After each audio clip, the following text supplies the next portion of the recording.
বিসমিল্লাহির রহমানির রহিম। আপনারা ইতিমধ্যে আনন্দের সাথে জানতে পেরেছেন যে সাবেক প্রেসিডেন্ট জিয়াউর রহমানের জ্যেষ্ঠ পুত্র গত 24শে ডিসেম্বর বাংলাদেশের প্রত্যার্পণ করেছেন। আমরা তাকে শুভেচ্ছা জানাচ্ছি, অভিনন্দন জানাচ্ছি, মোবারকবাদ জানাচ্ছি। উনি বিগত স্বৈরাচারিণী ভারতের দোসর ঘেঁষেটি বেগম শেখ হাসিনার অত্যাচার এবং নির্যাতনের শিকার হয়ে দেশ ত্যাগ করতে বাধ্য হয়েছিলেন। আপনারা জানেন যে দেশনেত্রী বেগম খালেদা জিয়া 3 বারের প্রধানমন্ত্রী তারেক রহমান তেনার জ্যেষ্ঠ পুত্র।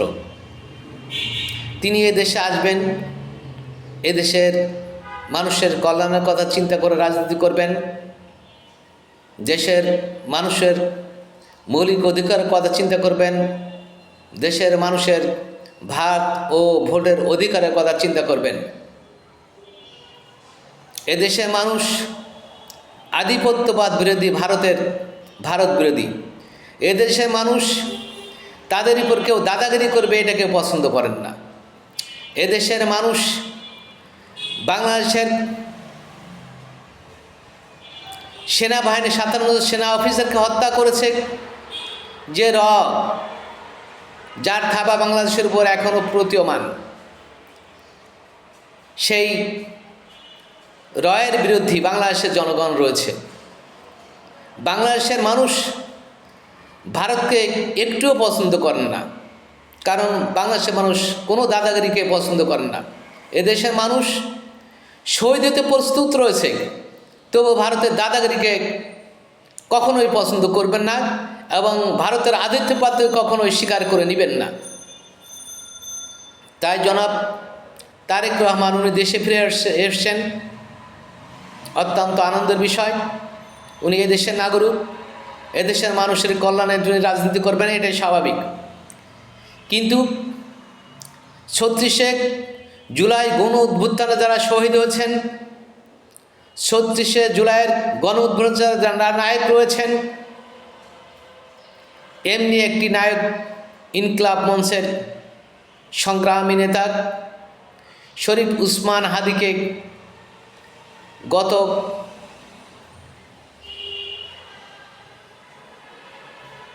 12ই ডিসেম্বর তাকে হত্যা করা হয়েছে এবং তিনি শাহাদত বরণ করে আমাদের ছেড়ে চলে গিয়েছেন। ইন্না লিল্লাহি ওয়া ইন্না ইলাইহি রাজিউন। শহীদ শরীফ উসমানের একজন আধিপত্যবাদ বিরোধী দেশপ্রেমিক শক্তি ছিলেন। জনাব তারেক রহমান তিনি বয়সে হয়তো ছোট হতে পারেন, কিন্তু জ্ঞানের দিক দিয়ে উনি অনেক উঁচুমানের একজন জ্ঞানী ছিলেন। ওনার পড়ালেখার অনেক উঁচু ছিল এবং উনি অনেক জানাশুনো একজন লোক ছিলেন। ওনাকে শহীদ করা হয়েছে শুধুমাত্র আধিপত্যবাদ বিরোধী সংগ্রামে উনি লিপ্ত ছিলেন। উনি এই দেশকে পৃথিবীর বুকে মাথা উঁচু করে দাঁড়ানো দেখতে চায়। এর জন্য তিনি ঢাকা 8 আসনের এমপি প্রার্থী ছিলেন, স্বতন্ত্র এমপি প্রার্থী ছিলেন।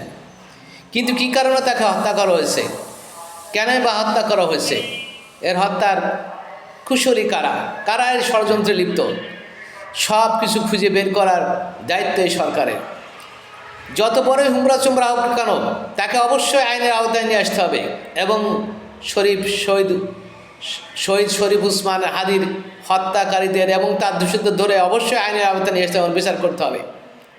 আমি বলতে চাচ্ছি, জনাব তারেক রহমান শরীফ উসমান হাদির সম্পর্কে তেমন কিছুই বলেননি, এটা দুঃখজনক। কারণ যাদের জন্য আপনি একটি দেশে ফিরে আসতে পেরেছেন, তাদেরকে যদি আপনি ভুলে যান, তাহলে আপনি কিভাবে এই দেশের নাগরিকত্ব রাজনীতি করবেন, কীভাবে দেশের মানুষ সেবা করবেন? দেশপ্রেমিক লোকগুলোকে আপনি দেশপ্রেমিক বলতে পারেন না। যারা দেশের জন্য কাজ করছে তাদেরকে তার সেই সম্মানটুকু দিতে পারেন না, তাহলে কিভাবে সম্ভব হবে? এদেশের মানুষ ভারতের দাদাগিরিকে পছন্দ করে না, এবং এদেশের মানুষ প্রত্যেকটি বিডিআর হত্যাকাণ্ড, সাতান্ন সিনহা আফসের হত্যাকাণ্ড, শরীফ উসমান হাদি হত্যাকাণ্ড এবং আরও যত হত্যাকাণ্ড ভারত ঘটিয়েছে, সব হত্যাকাণ্ডেরই বিচার চাইবে। আপনি প্রস্তুত থাকুন।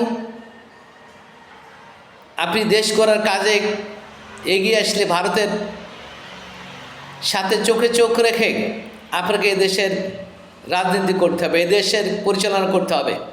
তাছাড়া আপনি এদেশে পরিচালনা করতে পারবেন না। এদেশের মানুষ ভারতের দাবিদারিকে, দাদাগিরিকে পছন্দ করেন না।